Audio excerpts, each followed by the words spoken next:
Pacifica, this is Democracy Now! I'm honored beyond words to be your candidate, and I'm so honored to be running for President of the United States with the Green Party, the only party of, by, and for the people. That is what we are. We have been ahead of the curve in so many ways. Dr. Jill Stein accepts the Green Party's presidential nomination, along with her running mate, human rights activist Jamu Baraka. We'll hear excerpts of their acceptance speeches in Houston, Texas, as well as WikiLeaks founder Julian Assange, who addressed the Green Party convention via video stream from the Ecuadorian embassy in London. He spoke about Donald Trump and Hillary Clinton.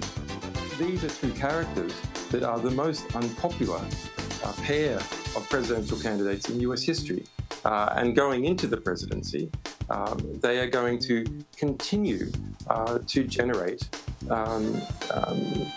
oversight and resistance, which will not only create a fertile field for Gary Johnson and Jill Stein to grow their support, but will create a very fertile field to understand and hold government to account.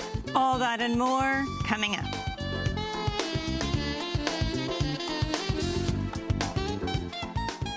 Welcome to Democracy Now!, democracynow.org. We are breaking with convention, War, Peace, and the Presidency. I'm Amy Goodman. In Chicago, hundreds of protesters marched through the streets and blocked traffic in a series of demonstrations following the release of video showing the fatal police shooting of an unarmed African-American teenager. The newly released video from police body cameras shows the moments before and after police killed 18-year-old Paul O'Neill on July 28th. In the video, police are seen shooting repeatedly at the car O'Neill was driving, which police say was stolen. The video then shows a police officer running over to O'Neill, who is lying face down in a growing pool of blood surrounded by other officers. The officers then handcuff O'Neill with his arms behind his back and search his backpack as he continues bleeding. Afterward, one of the officers can be heard complaining he'll be on desk duty for 30 days. Listen carefully. Man, I'm going to be on a desk for 30 goddamn days now. F***ing desk duty for 30 days now. Mother. Paul O'Neill died shortly afterwards at Northwestern Memorial Hospital. The Cook County Medical Examiner's Office says he was shot in the back. Police say they're investigating why the body camera worn by the officer who shot O'Neill did not capture the actual moments of the fatal shooting, why it wasn't on. This is Michael Oppenheimer, the O'Neill family's attorney. Officers cannot exact their own street justice. They cannot play judge, jury, and executioner. That's what happened here today. And their attitude after the shooting, while Paul lay dying on the ground, handcuffed, demonstrates that. Chicago Police Superintendent Eddie Johnson said police, quote, have a right to be upset, unquote. He spoke on Saturday. I was concerned by some of the things that I saw in the videos, and that's why we took such a swift action that we did last week. Police say 3 officers have been suspended in relation to the shooting. The release of the video comes as Chicago police face ongoing accusations of racism and a federal investigation into their practices after Chicago waited more than a year to release video of the fatal police shooting of African-American teenager Laquan McDonald in 2014. In news from the campaign trail, Dr. Jill Stein formally accepted the Green Party's nomination for president at the party's convention in Houston, Texas. The Green Party nominated human rights activist Jamu Baraka to be her vice presidential running mate. This is Dr. Jill Stein in her acceptance speech Saturday. It is such an honor to be your candidate in this historic moment of unprecedented crisis and unstoppable momentum for transformational change. We have not only an historic opportunity, we have a historic responsibility to be the agents of that transformational change. As Martin Luther King said, the arc of the moral universe is long, but it bends towards justice. We'll play excerpts of Dr. Jill Stein's speech, as well as her running mate, human rights activist Ajamu Baraka, from the Green Party convention after headlines. In more news from the campaign trail, Democratic vice presidential nominee Tim Kaine said he'll oppose the Trans-Pacific Partnership, a trade deal that would encompass 12 Pacific Rim nations, including the U.S., and encompasses 40% of the world's economy. Both Hillary Clinton and Donald Trump have come out opposing the deal amidst a wave of public protests by those who say it benefits corporations at the expense of health and environmental regulations. This is Senator Kaine speaking Sunday on NBC's Meet the Press. Companies were given rights to enforce provisions, but the labor and environmental provisions could not be effectively enforced. That was never fixed. I've asked again and again to understand this piece of the TPP, and I've never gotten a good answer. We can't have a deal that cannot be enforced. Senator Tim Kaine had previously supported the TPP. He was one of 13 Democratic senators to vote to give President Obama fast-track authority to fast-track the TPP through Congress. A video from an Iranian state television documentary has emerged purporting to show pallets of cash delivered to Iran by the U.S. in January. Republicans, including Donald Trump, have said the money was ransom for 5 U.S. prisoners held by Iran. Last week, Trump claimed to have seen top-secret video of the transfer before walking back his claim. The Obama administration said Wednesday the $400 million in cash paid to Iran in January was a pre-planned transfer that was part of the landmark nuclear deal. The money's been owed to Iran since the 70s, when the U.S. refused to send weapons Iran had already paid for following the Iranian Revolution. The new video does not appear to contradict that claim in any way. Trump's criticism of Obama appears to be a reversal of his previous position regarding U.S. prisoners in Iran. Last year, Trump criticized Obama for making a deal with Iran that did not include the return of American prisoners there. This is Trump speaking at the first Republican debate in Cleveland, Ohio, a year ago. Now, with Iran, we're making a deal. You would say, we want him. We want him. We want our prisoners. We want all these things. We don't get anything. We're giving them $150 billion plus. They are going to be, I'll tell you what, if Iran was a stock, you folks should go out and buy it right now, because you'll quadruple. What's happened in Iran is a disgrace, and it's going to lead to destruction in large portions of the world. Clinton is campaigning in St. Petersburg, Florida today, where she's expected to visit a small brewery and then host a rally about jobs. Meanwhile, Donald Trump is slated to give an economic speech at the Detroit Economic Club today. On Friday, Trump announced his economic team, which includes 13 men, no women, several billionaires, an Oklahoma oil baron, and one part-time professional poker player. Most notably, his team includes John Paulson, who made billions by betting against the housing market in the lead-up to the 2008 crash. American Nazi Party chairman Rocky Saheda said on his radio program in July that a Donald Trump presidency would be an opportunity for white nationalists to build political coalitions. If Trump does win, okay, it's going to be a real opportunity for people like white nationalists, okay, acting intelligently to build upon that and to go and start. Okay, you know how you have the black political caucus and whatnot, all right, again, in Congress and everything? To start building on something like that, okay? Brazil, thousands protested Friday in Rio de Janeiro as the 2016 Summer Olympic Games opened. Police fired tear gas at crowds protesting police brutality and the displacement of working-class neighborhoods ahead of the Games. This is protester Orlando Santos.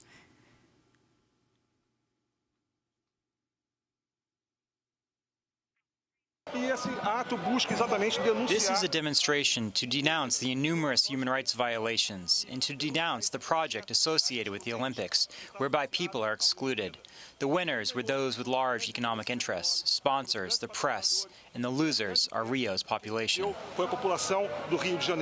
To see our interview with sports writer Dave Zirin about the Olympics, you can go to democracynow.org. In Turkey, more than 1 million people gathered Sunday in Istanbul for a rally to denounce last month's failed military coup.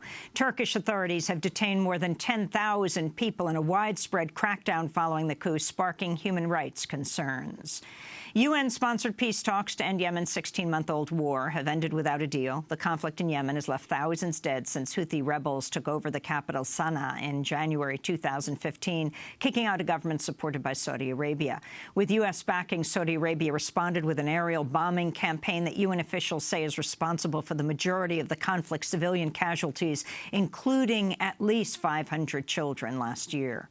Iran's executed nuclear scientist Shahram Amiri on charges of spying for the United States. Dr. Amiri disappeared during a pilgrimage to Saudi Arabia in 2009 and later surfaced in the U.S. before returning to Iran, claiming he had been kidnapped by the CIA. The U.S. government has denied kidnapping Amiri. Charles Kinsey, the unarmed African-American behavioral therapist who was lying on his back with his hands in the air when he was shot by North Miami police, has filed a federal lawsuit against the officer who shot him. Kinsey claims Officer Jonathan Aletta violated his civil rights, used excessive force when he shot Kinsey in the legs last month. At the time of the shooting, Kinsey was helping to calm his patient, Arnaldo Rios Soto, a young autistic man who'd wandered away from a group home. Video of the shooting shows Kinsey lying on his back with his hands in the air, telling police, quote, "All he has is a toy truck, unquote." This is Kinsey's lawyer, Hilton Napoleon, speaking on Democracy Now! Last week. But the really troublesome part, and the part that, we're really trying to wrap our heads around, is that what happened afterwards. If they really made a mistake and shot my client, there was no reason to handcuff him, and there was definitely no reason to fail to render aid. I mean, they basically left him there bleeding in the street and didn't render him any aid. In Washington, D.C., Native American youth demonstrated in front of the White House Saturday to protest a proposed oil pipeline. The youth had run more than 2,000 miles in a relay race from North Dakota to D.C. before Saturday's protests. The proposed pipeline would run less than a mile from the Standing Rock Reservation in North Dakota. Protesters say an oil spill could contaminate the reservation's drinking water.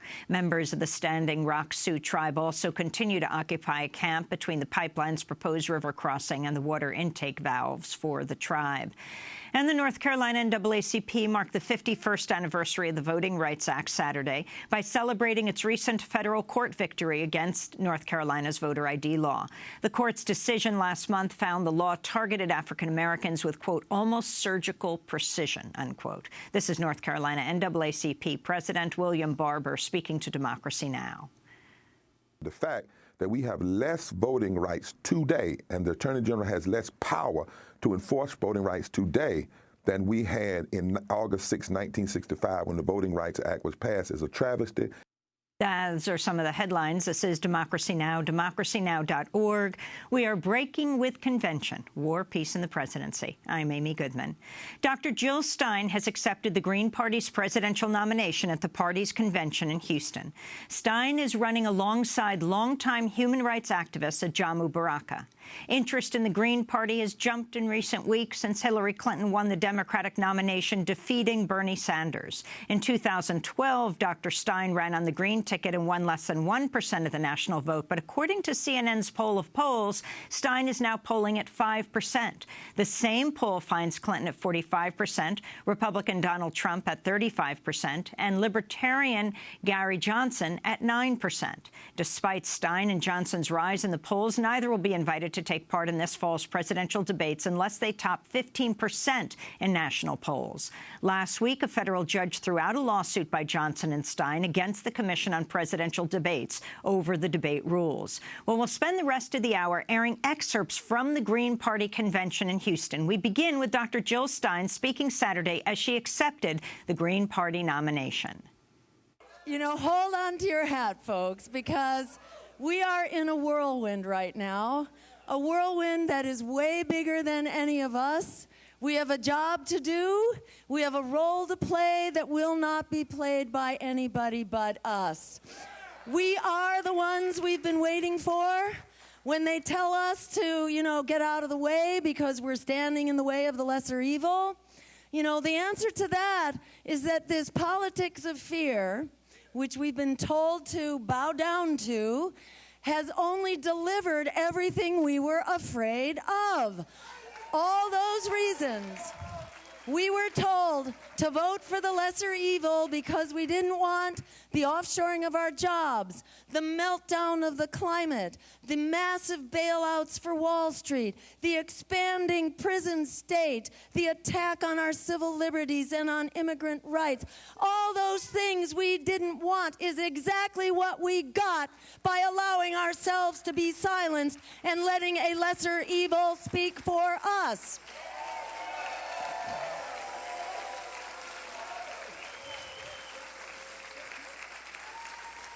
Remember, when they try to tell you you are powerless, remember what Alice Walker says. The biggest way people give up power is by not knowing we have it to start with. We have it. We are going to use it in this election.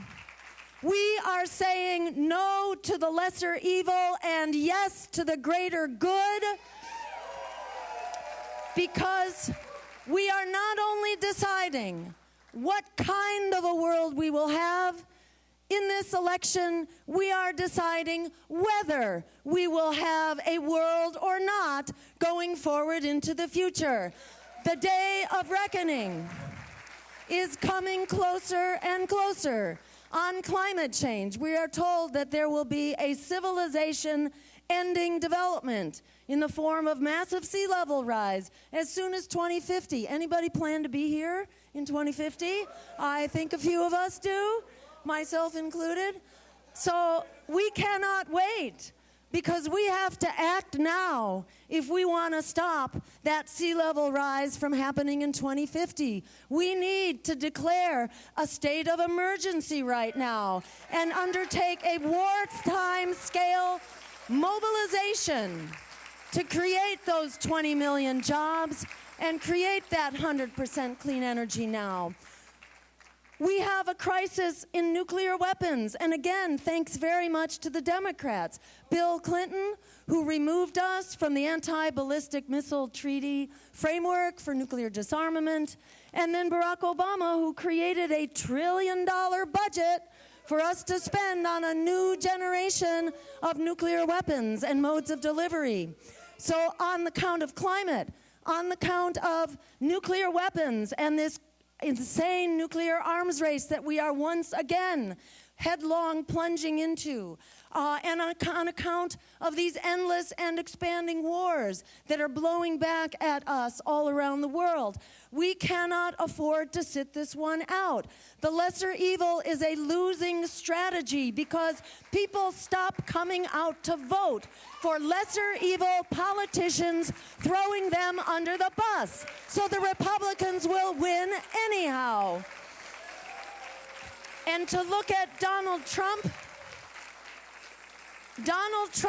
does not stand alone. Donald Trump is about the rise of right-wing extremism, not only in this country, but in Europe. And as Bernie Sanders himself so often said, the only solution to the likes of Donald Trump is a truly radical, progressive agenda that restores our needs and ends the economic misery that promotes the kinds of demagogues we are seeing in Donald Trump. We are the ones we've been waiting for. Hillary Clinton is the problem.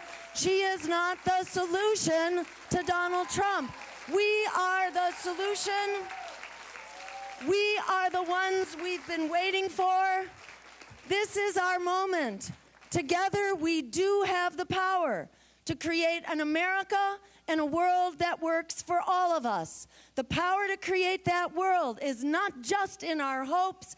It's not just in our dreams. Right here and now, it's in our hands. We will make this happen together. We are unstoppable. Thank you so much. On we go. Thank you. That was Green Party presidential nominee Jill Stein speaking Saturday at her party's convention in Houston. When we come back from break, you'll hear from her running mate, human rights activist Ajamu Baraka. Stay with us. I was born by the river in a little tent.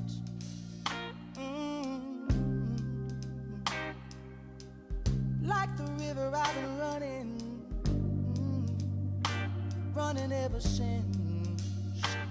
It's been a long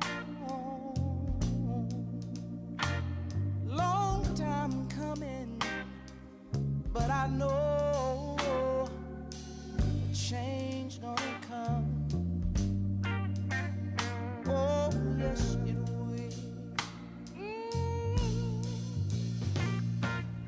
It's been too hard living, but I'm afraid to die. 'Cause I don't know what's up there beyond the sky. It's been a long.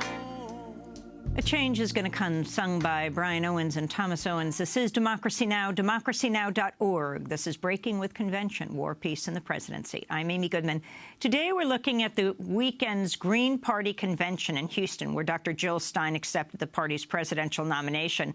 Her running mate is Ajamu Baraka, the founding executive director of the U.S. Human Rights Network. He spoke on Saturday in Houston.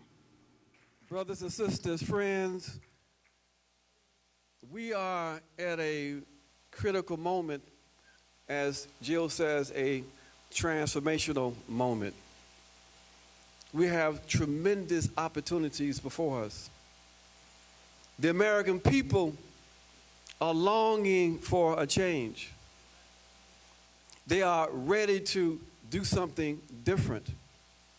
And we have to be the vehicle for that difference. You know, there are difficult conditions that the people face. You know, they tell us that there has been a recovery and things are all right from the crisis. But you know what? There are millions of people who we work with, who haven't experienced any kind of recovery. There are millions of people who still don't have a place to lay their head at night.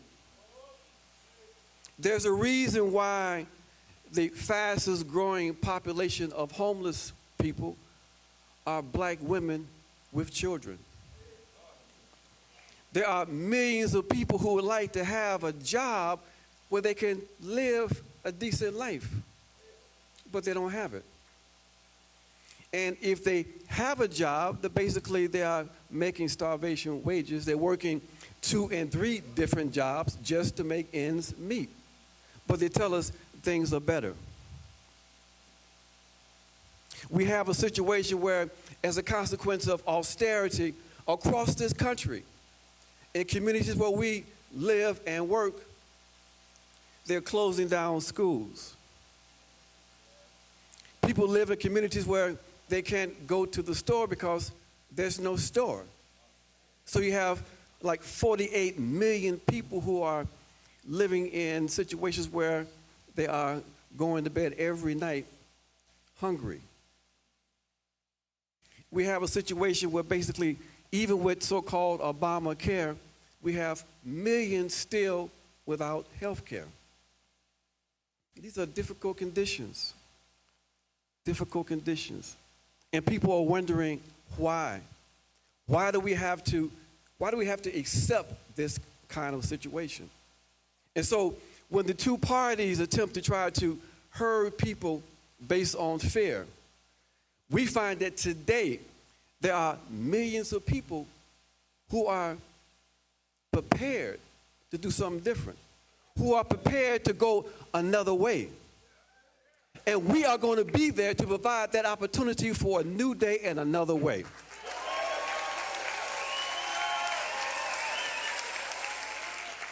My brothers and sisters, I've lived my entire life committed to the notion of independent politics, building alternative power. I understood that basically we had some real possibilities in advancing that struggle for political independence using the electoral process. And that's where Dr. Stein and the Green Party comes in for me personally. Because you all get it. Dr. Stein understands that you can't transform a system without struggle. That you have to organize the people. That the electoral process is in fact a process about how we build power. And for me, that is what is attractive to this process and was the basis for me accepting when Dr. Stein called and said, Ajamu, are you ready to join me? And I said, Dr. Stein, I thought about it. I know where you're coming from, and you can count me in. I'm with you.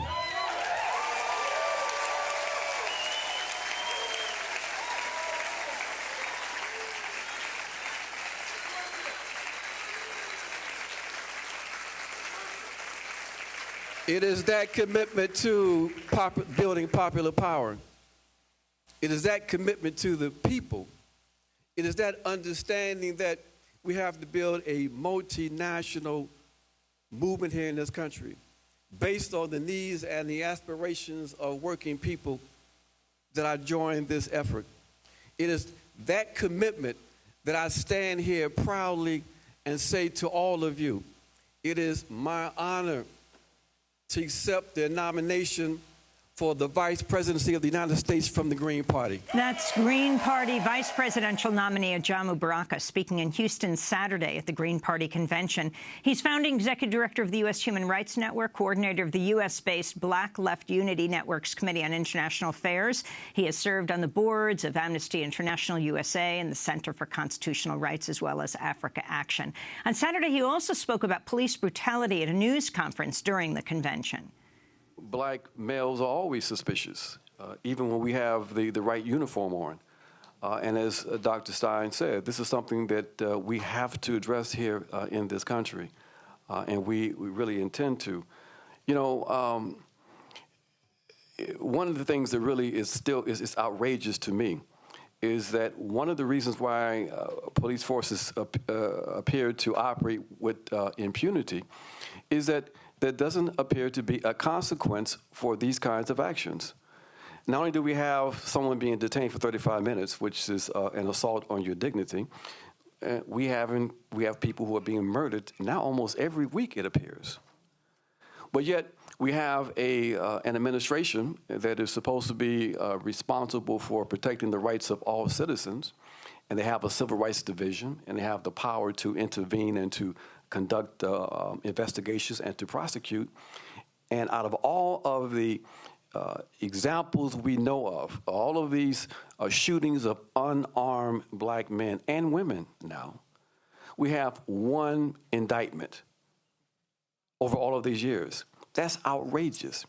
Why at the same time, what many people don't know is that in Baltimore and in Ferguson, the young, primarily black, poor folks who were involved in acts of resistance, they ended up feeling the full weight of the federal government. The federal government intervened into the state and brought indictments against a number of protesters in both Ferguson and in Baltimore. We have people in Baltimore right now who are now serving draconian time now, 8 years, 12 years, for things that in the past would have been maybe a misdemeanor or probation, because they were prosecuted directly by the federal government. So, you know, when you see this kind of imbalance, would we be surprised that the police forces would be emboldened, knowing that basically they can almost do anything without any kind of repercussions? That's got to be reversed. That's Green Party Vice Presidential nominee Ajamu Baraka speaking at the Green Party convention in Houston on Saturday, as did WikiLeaks founder and editor Julian Assange. He was interviewed via video stream by former Green Party presidential candidate David Cobb. Julian Assange has been holed up in the Ecuadorian embassy in London for more than 4 years, fearing that if he were to attempt to leave, he would be arrested by British police and ultimately extradited to the United States, where it's believed there's a sealed indictment against him over WikiLeaks' release of documents. David Cobb started by asking Julian Assange about the recent DNC email leaks. We published 20,000 pristine emails from the DNC, from Debbie Wasserman Schultz, from the communications director, Miranda, from the chief financial officer, and so on, and also communications and to the Hillary Clinton campaign and a number of other groups. What they show is not only was there a sort of internal view or discussions about how to undermine Bernie Sanders and support Hillary Clinton. Not surprising, given that Debbie Wasserman Schultz used to work for Hillary Clinton's campaign, but rather there were formal instructions made to DNC staff to execute a campaign of black propaganda against Bernie Sanders. For example, Louis Miranda, the communications chief, instructed his staff to put out, in a, quote, unattributable manner, allegations that Bernie Sanders supporters were engaged in acts of violence. Similarly, there was discussions to expose, or rather claim, that Bernie Sanders was an atheist and that this would harm him in the South, to use his religious beliefs, or rather his lack of religious beliefs, against him. So then there's aspects to do with how financing was being bounced around between the DNC and the state parties and the Hillary Clinton Victory Fund. To my mind, I think the most ongoing interesting material, which has been picked up now by a wide range of state-based investigative journalists in the US, is the influence peddling structure of the DNC. Who goes to what private conventions at particular people's houses with Barack Obama or with the Vice President, Joseph Biden, and the sort of some of the things that they get into get in exchange, for example, being put on federal government boards and commissions. The third big revelation that comes out, which is, I didn't mention it because as someone who's having to deal with the media all the time, I understand how real this is, but the general public, it is proof of something important, which is the direct connections between the Hillary Clinton faction in the DNC and the president of MSNBC. For example, Debbie Wasserman Schultz called up the president of NBC in order to haul Morning Joe into line because they were speaking about the bias of the DNC. Talking points were constructed for Jake Tapper, for example, on CNN. Of course, we don't know whether he was willing to use them. He has denied that, but at least from the DNC end, they constructed the questions that he was to ask them, even saying, watching coverage live and calling up the networks to say, no, put a stop to that chain of communication right now. Julian, Greens, like most Americans, are grateful for people and organizations that inform and expose illegal or illicit activity on the part of government. That is the very definition of a whistleblower, blowing the whistle on crime. And yet the U.S. government under President Obama and Secretary of State Clinton has prosecuted more whistleblowers than all past presidents combined and sought and obtained longer jail sentences than previous presidents.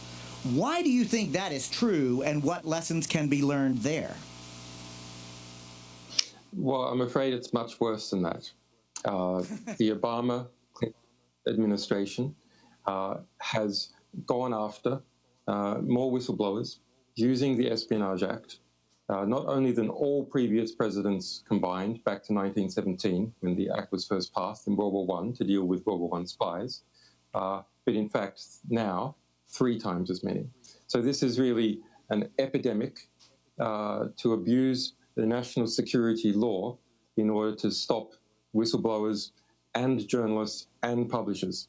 So the attempted prosecution, the pending prosecution of WikiLeaks in the United States, used the Espionage Act, uses Computer Terrorism Act, et cetera, et cetera. But the same act, the 1917 Espionage Act, was used to go after and obtain subpoenas in relation to Fox News reporting on information allegedly obtained from the State Department. Similarly, going after Associated Press's telephone call records. So it's there's a galloping epidemic of abuse of national security law under this Democratic administration, which Hillary Clinton was part of. She and Obama were involved in placing one of my alleged sources, Chelsea Manning, into prison for 35 years, only for communicating truthful information to the public. There's no other allegation. No allegation about working with spies or anything like that. Just communicating truthful information to the press and to the public. That situation's so bad that Chelsea Manning was tortured in prison. It's a formal finding of the UN, even a finding by the US military justice system that illegal punishments occurred during prison. And just a week and a half ago, unfortunately, she attempted suicide because of the difficulty in the conditions. I'm reminded of the great political philosopher Lily Tomlin, who said, "No matter how cynical I get, it's hard to keep up." Julian, Greens, like most Americans, are disgusted by the collusion between Wall Street, multinational corporations, and our own government. We know, as most Americans do, that these large corporations are no longer merely exercising power. They are literally ruling over us. In your book, When Google Met WikiLeaks, you describe, quote, a special relationship, end quote, between Google, the U.S. State Department, and Hillary Clinton. Could you talk about that, please? Well, I just want to correct very quickly some false reporting. Very interestingly, when we published the DNC leaks, the New York Times, which has picked its favorite candidate, as has Bloomberg, which is Hillary Clinton, said that I intended to harm Hillary Clinton. This is what we've been doing for 10 years. There's a completely fabricated story by Charlie Savage. Okay, but yes, we are very interested in power and publishing the truth about power so people can work out, however they choose, to reform power. And so Google is a kind of new power on the block, so we're interested in it, and we're also interested in Hillary Clinton when she was Secretary of State and now running for the presidential candidacy. So these two powers have merged at a kind of personal level and political level, and even to a small extent at the organizational level. So that book written 3 years ago has been proved to be very prescient. The chairman of Google, who was the CEO of Google, Eric Schmidt, has started about a year ago a company to run Hillary Clinton's digital campaign. Google has attended the White House on average over the last 4 years once per week, more than any other single company. It spends more money lobbying Washington, D.C. than any other single company. Hillary Clinton's former staffer, Jared Cohen, was hired by Google in 2009 to head up Google's internal think tank. There's a lot of other interconnections between Google and the state. Eric Schmidt is now also, at the same time as being chairman of what is now Google's parent company, Alphabet, is chairman of the Pentagon Innovation Board. So you have a connection between Google, the Clinton campaign, which will be almost certainly the next White House, and the Pentagon. And this triangle is extremely worrying because as time goes by, Google is understanding that it does have an ability to influence election campaigns. It's also bought more than 10 drone companies. It's integrating its mapping data in order to better be able to fly and navigate drones around the world, as expanding into every country in the world. And it has a very strange quasi-religious vision of the future, this vision of the singularity. It's really, go and research that. It's very disturbing what they believe in Silicon Valley, but they believe they can create a massive artificial intelligence more powerful than any human being or any society's ability to think. And of course, we all know what happens when such power is in limited hands. And so Google in the White House will be essentially an unregulatable company. It's a question whether it's already unregulatable, but you can just completely forget about any kind of antitrust legislation being used on Google if there is a Hillary Clinton White House. Julian, I'm reminded that Benito Mussolini, the fascist dictator, said that fascism more appropriately should be called corporatism because it merges the private power of corporations with the military might of the nation state. And of course, he thought that was a good thing. It occurs to me that you were describing our newer, kinder, gentler, smiling face of fascism, where all of the information that we receive is controlled by that same collusion between government and major transnational corporations, and now our ability to even talk to ourselves. Am I being overdramatic, or do I understand you correctly? Well, it could be both. It could be both.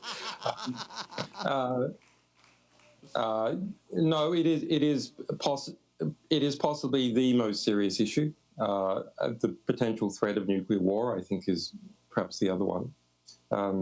Yes, there is a merger going on at a rapid pace between the largest American corporations and the traditional aspects of the U.S. state, the military intelligence aspects. I mean, that's been there for a long time, frankly, with Northrop Grumman, General Dynamics, General Electric, etc.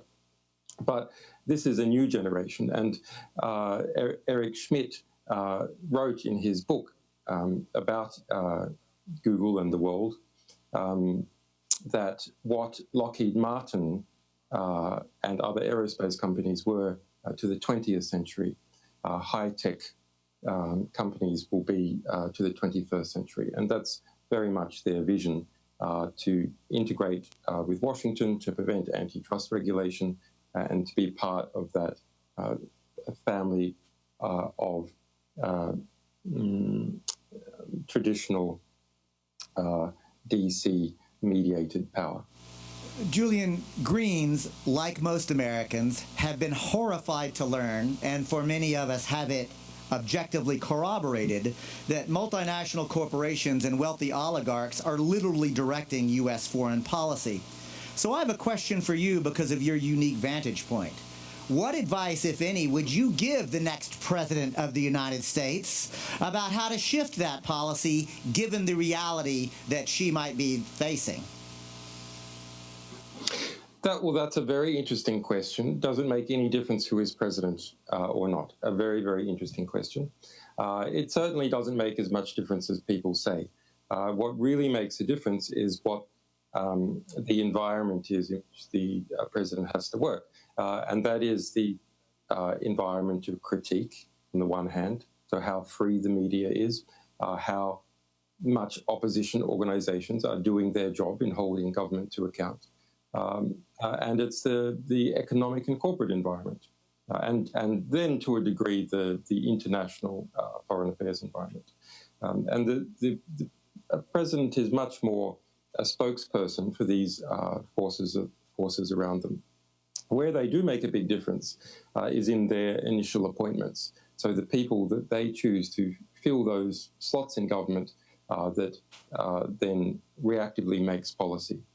But as you can see with Barack Obama, most of the time is spent reading out teleprompters. There's just not enough time to do much else than be a spokesperson for these groups. So what is happening now with the Green Party and Gary Johnson and the Bernie Sanders campaign and so on is very, very important, but it must be seen past the moment, past this political moment.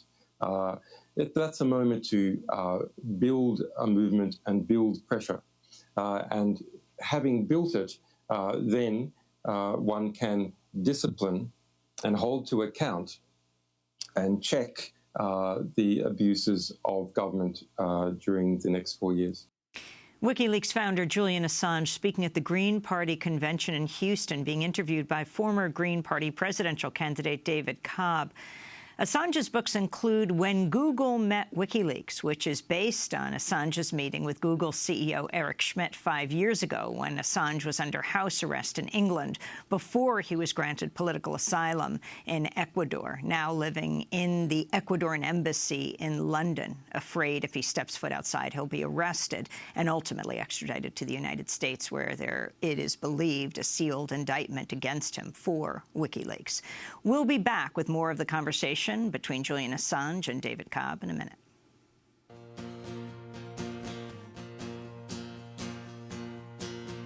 I was walking down the street in the time where I was born. I was moving to a beat I had never felt before.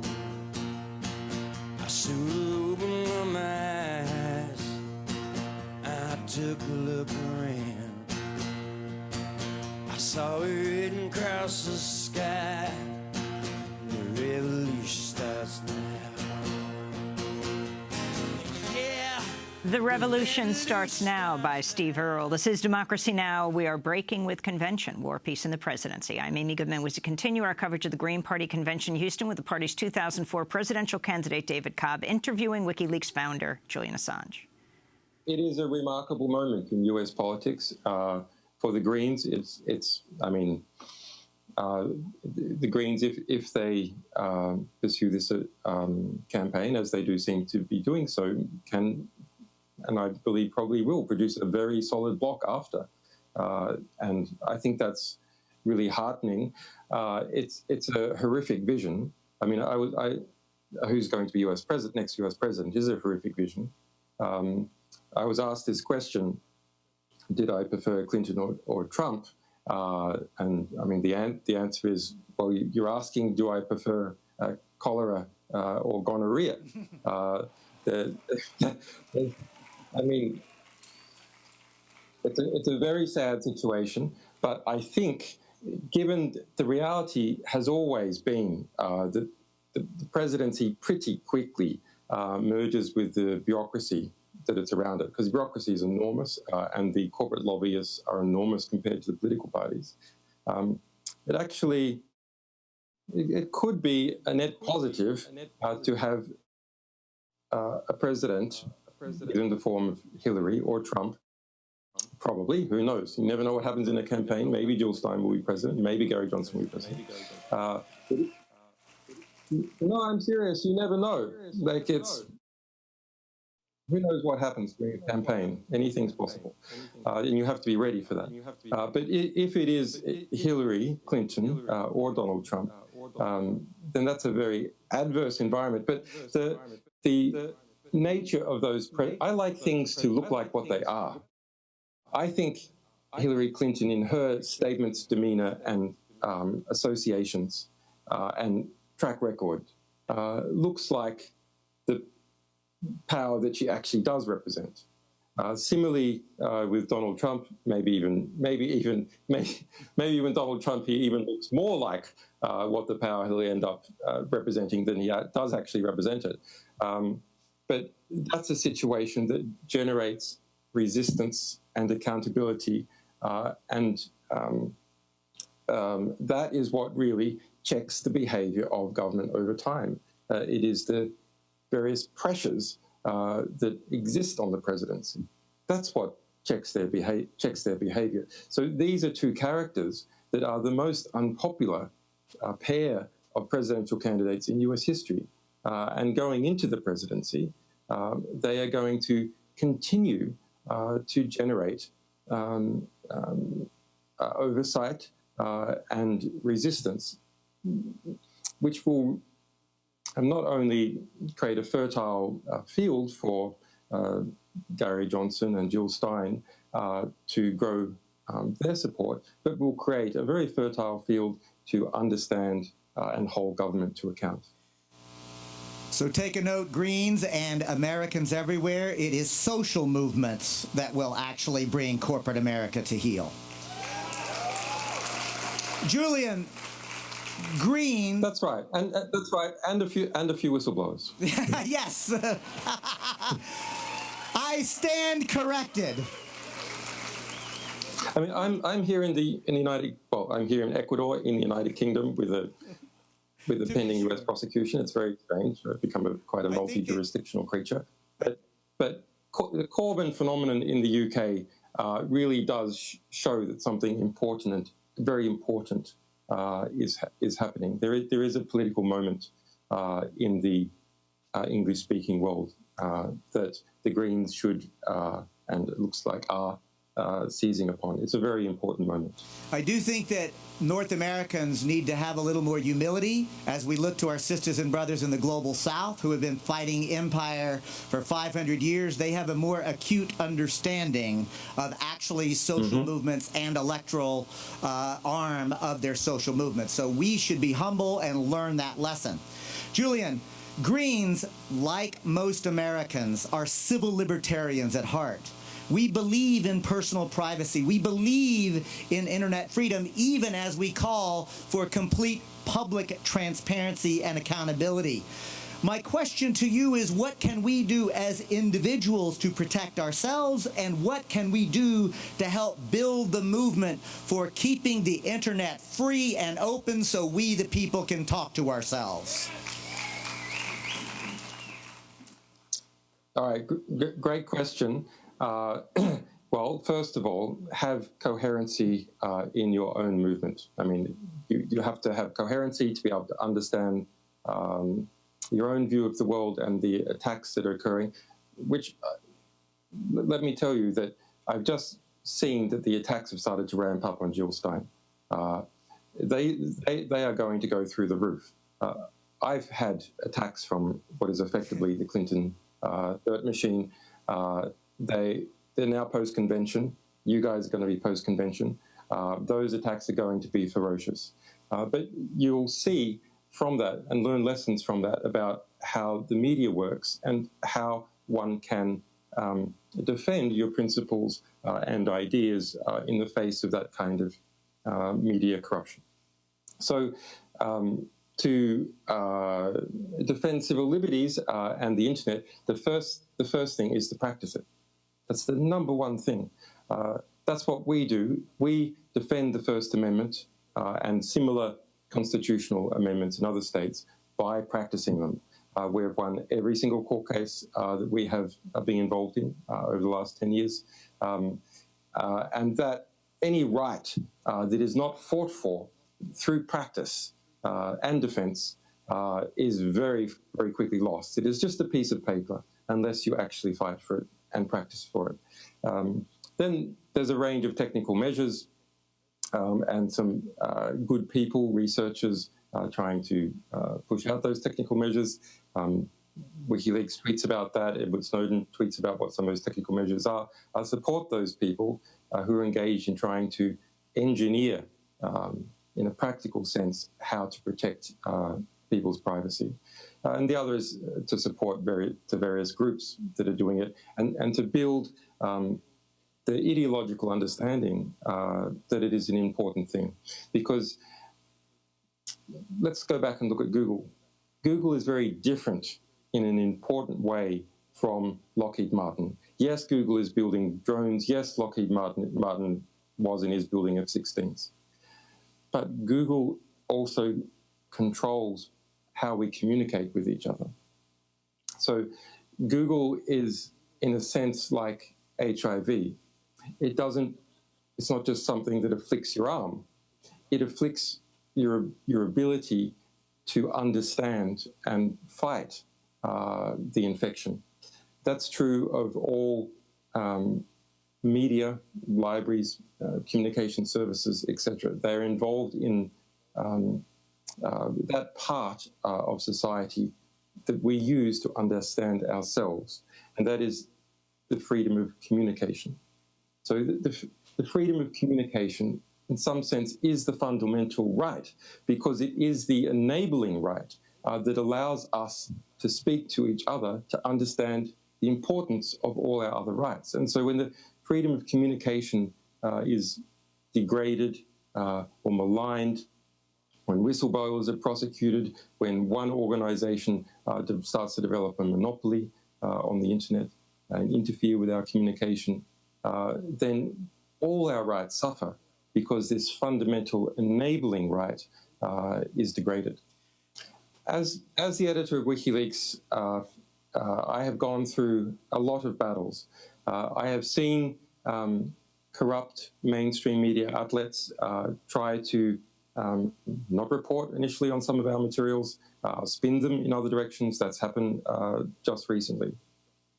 And I have also seen good journalists embedded in those institutions fighting to be accurate and truthful. There are good people, even in bad institutions.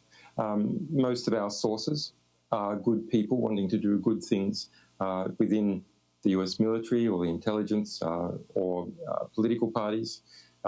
So my strong advice is to understand, first of all, the necessity to be very skeptical of the traditional media apparatus, which is ultimately owned by some of the largest industrial conglomerates in the world, strongly connected to other points of power. Work around it, become your own media in practice, in small ways, in big ways, to keep your principles and sense of clarity on principles. What the Clinton campaign is doing at the moment is trying to say, well, okay, yes, maybe we're connected to arms dealers and to Saudi Arabia, and yes, maybe we subverted the integrity of the Democratic primaries, et cetera, but you'll just have to swallow that. You'll just have to swallow that, or else you'll get Donald Trump. That's a form of extortion, and it is. It is a form of extortion. You have elicited applause, Julian. You can't permit. It's very important not to allow the political process to suffer from extortion, or even yourself to be susceptible to extortion. That one says one has certain principles. If these principles are not followed, then there is a price to be paid.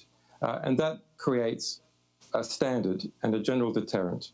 And I think it is important for those people who feel that their principles have been violated in the way that the Democratic primary process has been run, or how Chelsea Manning has been imprisoned for 35 years and tortured, or the Espionage Act crackdowns, or many other things, to go, okay, well, there's a cost to violating principles, even if there's also a cost to yourself, even if you don't like the risk, which seems to be getting very small, but the risk that Donald Trump becomes president, that one has to have a line somewhere. Otherwise, as each election cycle proceeds, you are pushed further and further into the corner. That's WikiLeaks founder Julian Assange speaking at the Green Party convention in Houston via video stream from the Ecuadorian embassy in London, where he's been holed up for more than 4 years. He was speaking with the Green Party's David Cobb. For Transcript Podcast, more go to democracynow.org. Special thanks to John Hamilton. I'm Amy Goodman. Thanks for joining us.